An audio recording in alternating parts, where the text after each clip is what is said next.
tribunal constate que l'affaire a été fixée à l'audience de ce jour pour recevoir plaidoirie.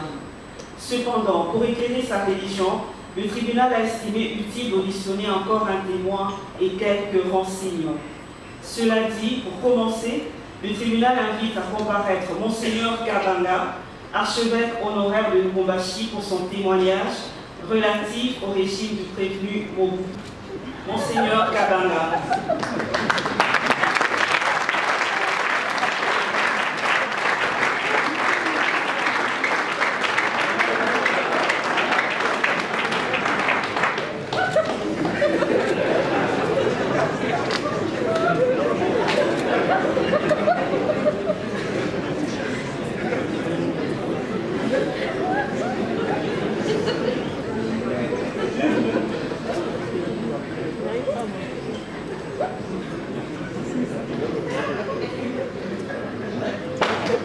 Monseigneur, vous avez la parole.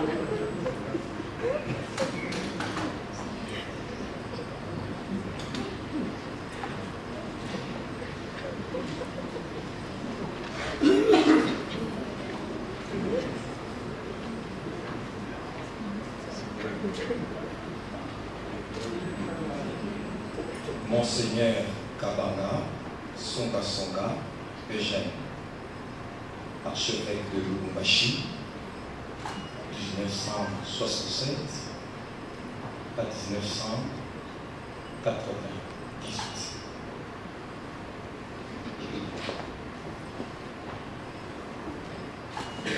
Madame la présidente du tribunal de l'histoire, dès là où je séjourne en entendant le dernier des jugements, j'ai été surpris de recevoir la citation à témoin pour comparaître à l'audience de ce jour.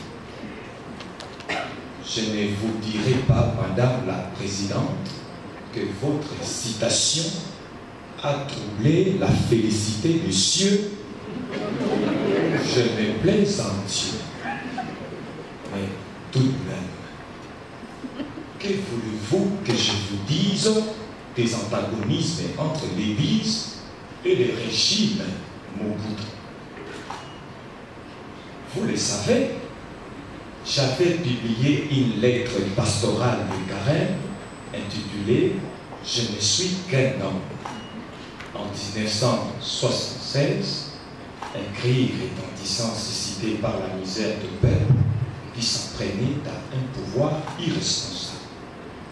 Mobutu en fut terriblement irrité. Oh non, l'Église avait assez souffert des dérives autoritaires sous Mobutu. En décembre 1971, Mobutu avait imposé la mise en place d'un comité de la JMPR jusque dans les maisons de formation religieuse. À commencer par les grands séminaires Jean 23 de Kinshasa. Avec son fameux recours à l'authenticité, les prénoms chrétiens furent proscrits.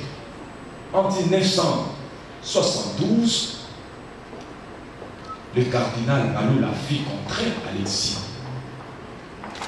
En 1973, toutes les réunions des conférences des évêques étaient interdites. Et comme si cela ne suffisait pas, Madame la Présidente, la faculté de théologie était exclue de l'UNASA. En 1992, lorsque le Premier ministre Ngouze à Caribonde suspendit la conférence nationale souveraine, sur l'appel du comité de laïque de coordination, 1 million de chrétiens descendirent dans les rues de la capitale pour protester, ayant pour seule arme des images religieuses de rameaux et de croix. Il y eut une trentaine de morts, tous tués par du bal d'État. Bref, l'histoire de Mobutu est l'histoire du malheur de l'Église. Madame la Présidente, soyons clairs. L'Église n'a jamais fait de politique. L'Église ne fait pas de politique. Mais en considération avec sa doctrine sociale, l'Église peut être amenée à prendre des positions sur des problèmes des sociétés.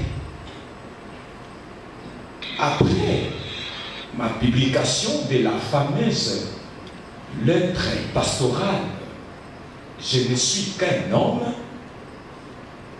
Mobutu avait averti qu'il ne tolérerait plus ce genre de lettres qui lui faisaient des leçons.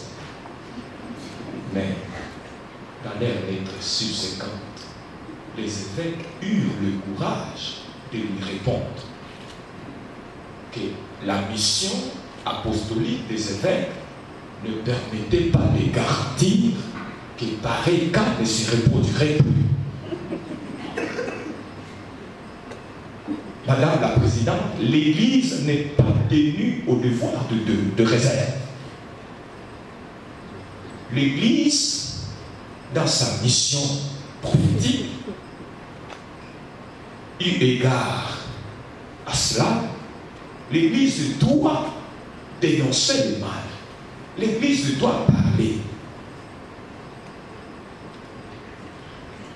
L'Église doit prêcher l'Évangile à temps et à contre-temps, même au prix de mécontenter les puissants de ce monde. Et d'ailleurs, Madame la Présidente, c'est à cela que devrait arriver tout chrétien digne de naître.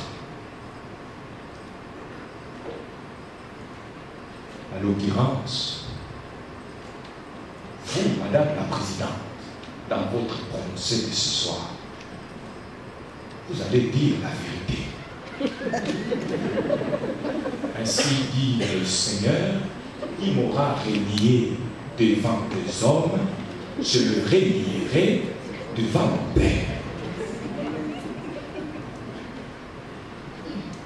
Madame la Présidente, une parenthèse, ne le prenez pas mal, mais rien de personnel. C'est assez étonnant, au ciel où j'habite, on a remarqué qu'il y a trop peu de juges et d'avocats. C'est assez demandé.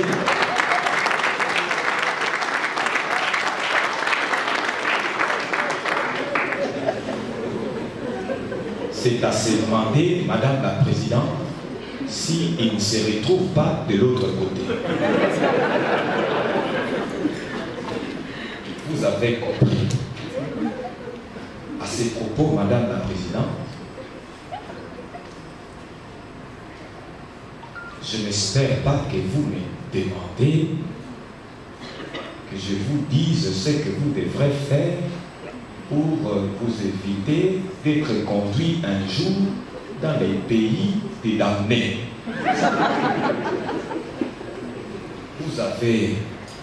Vous avez Ambongo, vous avez Cholet, vous avez Denimoto, vous avez Moussé, pour ne citer que ceux-là. Si vous ne les écoutez pas, vous n'écouterez pas non plus celui qui vient de mort.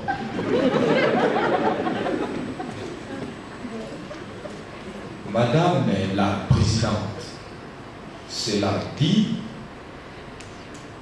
je vous prie de me permettre de me retirer pour aller à l'archevêché voir mes frères avant que je ne m'en aille vers la félicité où je vis les bonheurs sans fin.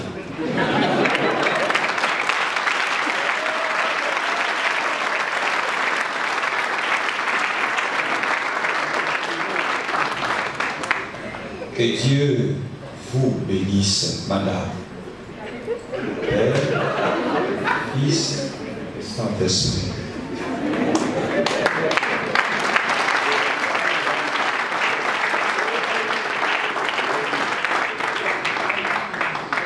Monseigneur, le tribunal vous remercie pour votre témoignage. Cependant, il vous fait savoir qu'il apprécie nullement vos menaces.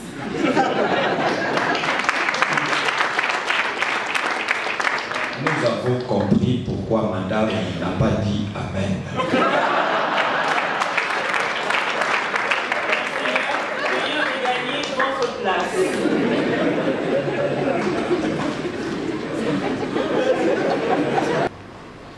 Madame la Présidente, chers membres de la composition du tribunal de l'histoire, citoyenne, je le suis. Et c'est en cette qualité que je réponds au devoir assigné. Je dois a priori avouer ne pas me sentir aise me tenant ici au fin de témoigner. Que dis-je d'avoir le toupet de témoigner, non pas dans le sens de ce sur quoi quasiment tout le monde semble s'accorder, à savoir la culpabilité absolue de Mobutu, tant ce procès est poursuivi par la clameur publique. Et Dieu seul sait combien celle-ci a le temps d'influencer un jugement. Cependant, je sais, Madame la Présidente, chers juges, oui, je sais qu'en sus d'être des êtres de cœur, vous êtes des êtres de raison.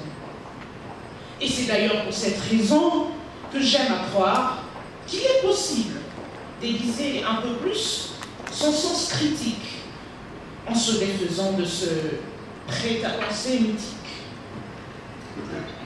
La dialectique ici imposerait que l'on se demandât si Mobutu devrait être tenu pour seul responsable de ce chaos.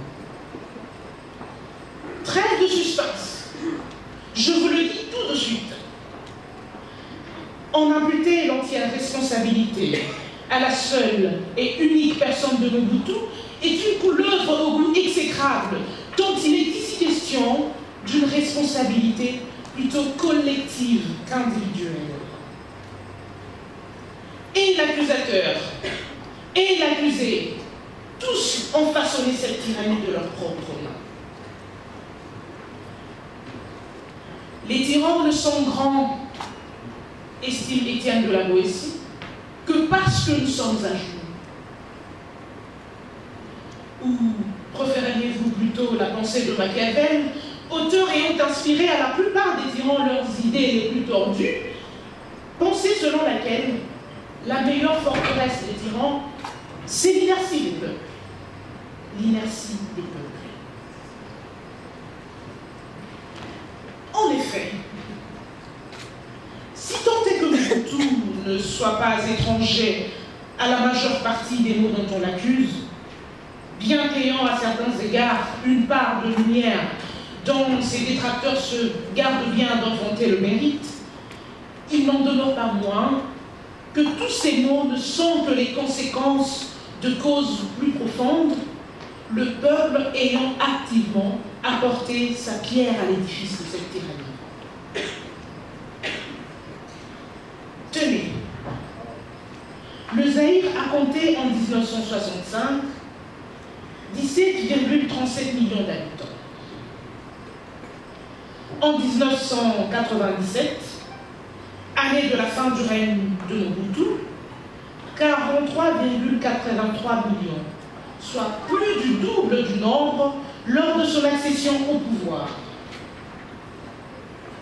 Serait-il logique de croire qu'un seul homme ou qu'une poignée de ceux qui ont pris part au festin de sa tyrannie aient pu à eux seuls, 3 décennies durant, piller, avilir, asservir une si immense masse sans que celle-ci ne les y ait aidés? Le problème du peuple congolais est avant tout sa mentalité. Celui-ci délaisse ce qui importe pour sa dignité, mettant sur un piédestal des futilités telles le culte de la personnalité. À titre illustratif, des milliers de pères de famille, boutinés dans des culottes à peine dépassant les genoux, suant par tous les corps de leur corps, exécutant avec entrain des pas de danse, scandant des slogans à l'honneur mort de Mobutu, 3 décennies durant, sont une monuscure, ne serait-ce que pour leur dignité. Si par le passé cela a été mis sur le coup de la crainte des représailles, de nos jours ce ne se justifie pas. Cependant, par malheur, cette mentalité s'est perpétuée. Et l'on entend à tout va des sobriquets flatteurs que le peuple lui-même attribue à ses dirigeants, qui en retour ne se sentent plus obligés de rendre des comptes à ceux au service de qui ils sont censés œuvrer. Et bien plus, Madame la Présidente, bien plus encore, rassurez-vous, je n'ai rien contre la musique congolaise, qui d'ailleurs fait frémir bon nombre d'entre nous, et Dieu seul sait combien j'en suis passionné. Cependant, trouvez-vous normal que les chansons congolaises soient truffées des noms des politiques, encensées de qualificatifs louangeurs, les fameux mabanga comme on les appelle, qu'on leur attribue si honteusement? Autre cas de figure, une jeunesse famélique, miséreuse, servant de chair à canon, qui malgré tout accorde la plus grande part de son attention au jeu, à la beuverie, aux querelles intestines. Peut-elle seulement avoir le temps de se forger utilement à la gestion de la chose publique? Tel que le dirait la Boétie, c'est bien le peuple qui délaisse la liberté, et non le tyran qui la lui prend. Banalement, la fable de la grenouille et la marmite d'eau chauffant à petit feu décrit l'état d'esprit du Congolais, son inertie. À mesure que la température de l'eau grimpe, ce dont elle a parfaitement conscience, elle se persuade tout de même que la situation lui est toujours convenable et n'estime pas opportun d'en sortir pendant qu'elle le peut encore. Mais hélas, le temps qu'elle aura patienté à se complaire ainsi lui sera fatal. Tel le Congolais vautré dans sa nonchalance, à n'attendre que de décrier les conséquences. Voyez-vous, Madame la Présidente, la dictature, sans doute, ne peut perdurer qu'avec la résignation complice ou la servitude volontaire du peuple. Et ainsi dira-t-on que les peuples ont toujours les maîtres qu'ils méritent.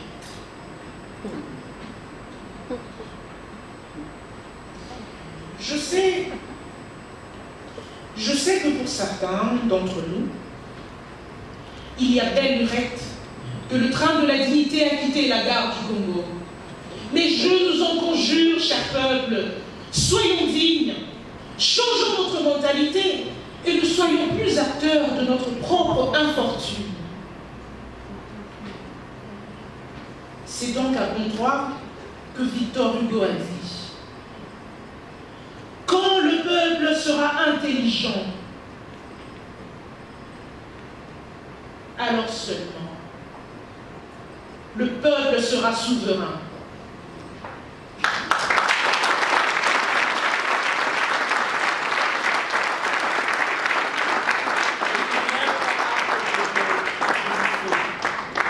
Merci, madame.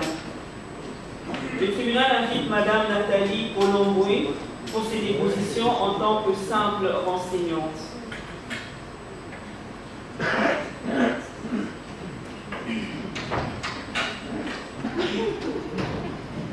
Vous avez la parole, madame. Merci, madame la présidente. Moi, je suis artiste et danseuse. Et là, je suis prête à danser et à chanter. Vous êtes prête aussi?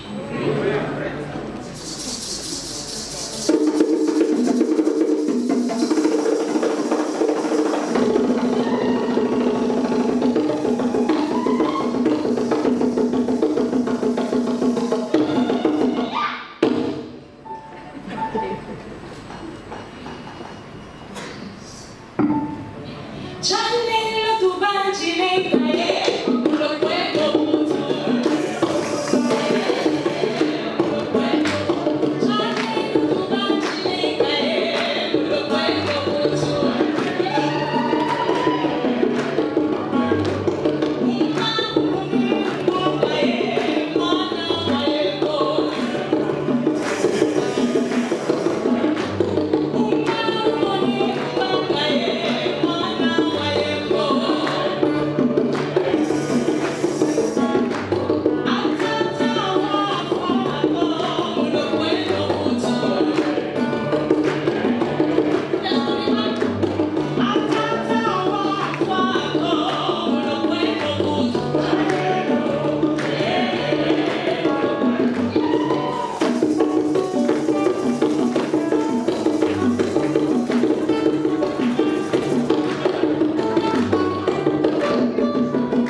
Madame Nathalie, nous confions de Maître Mimi Maïdika pour ses dépositions en tant que simple renseignant.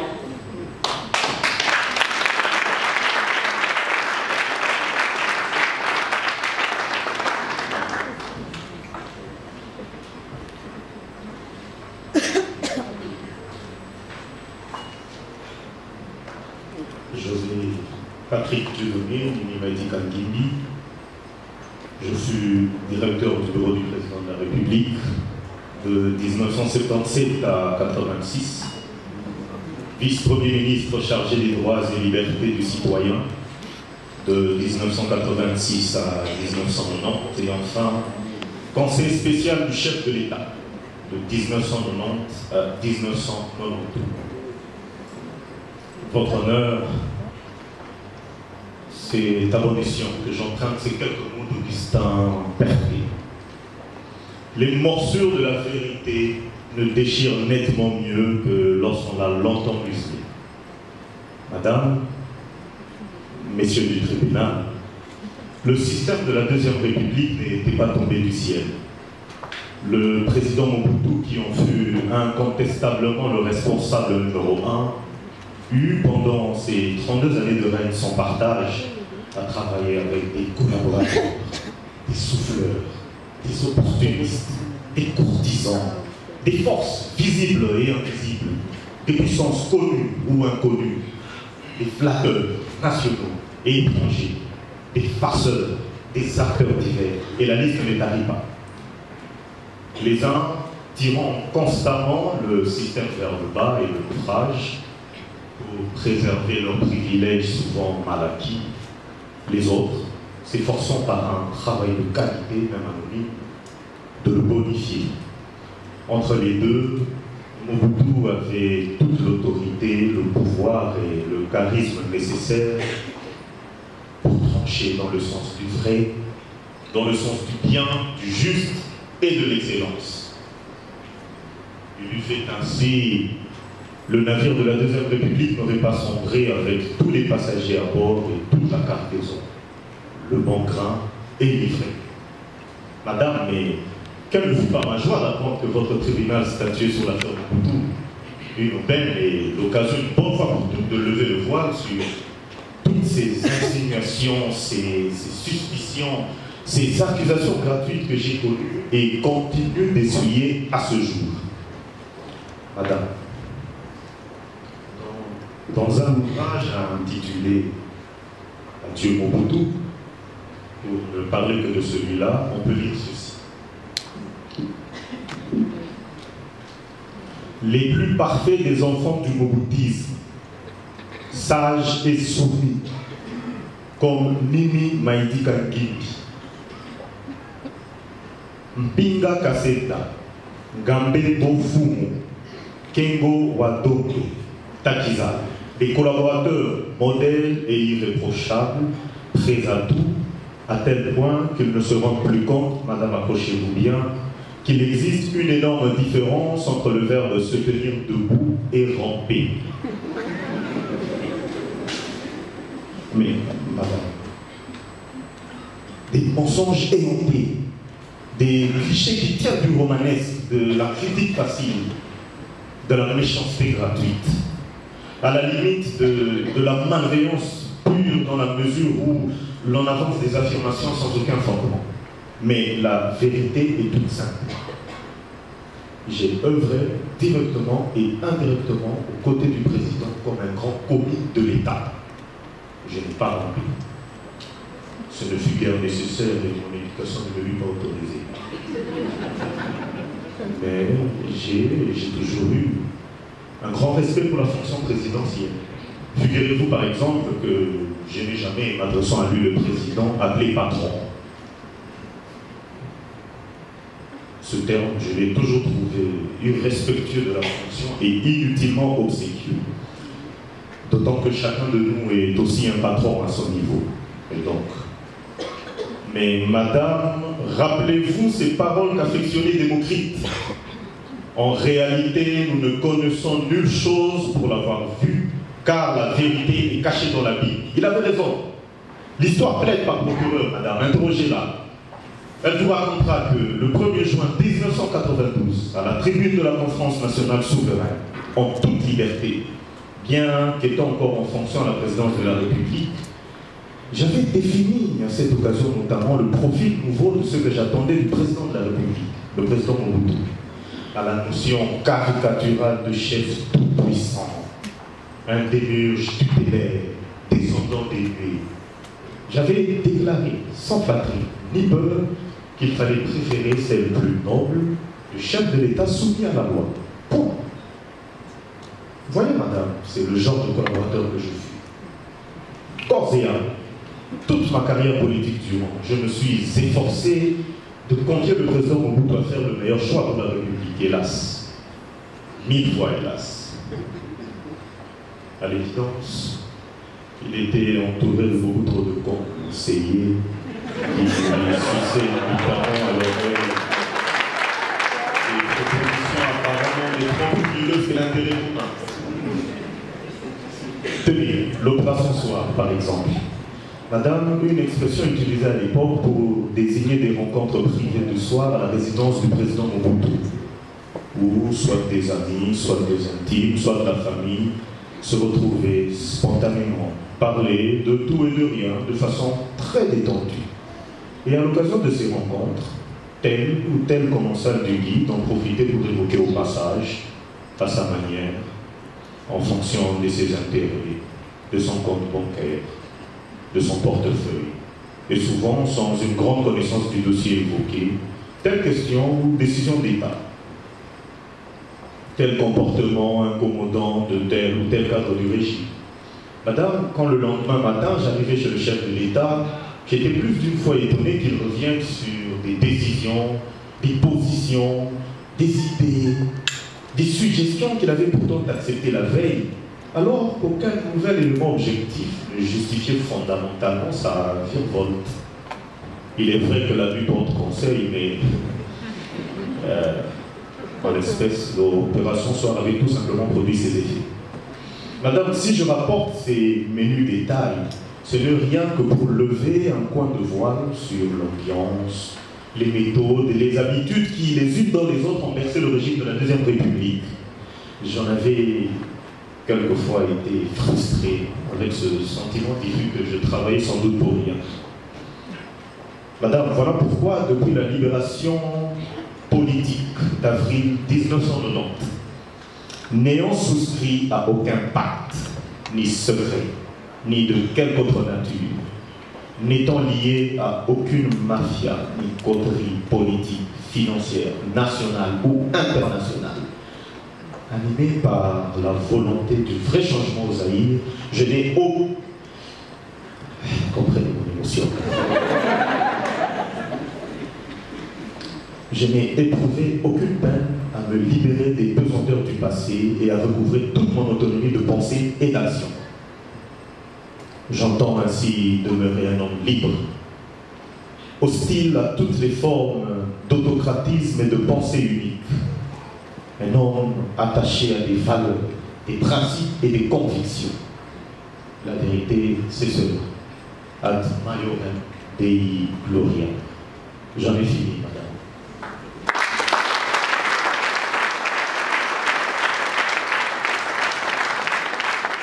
Le tribunal prend acte de vos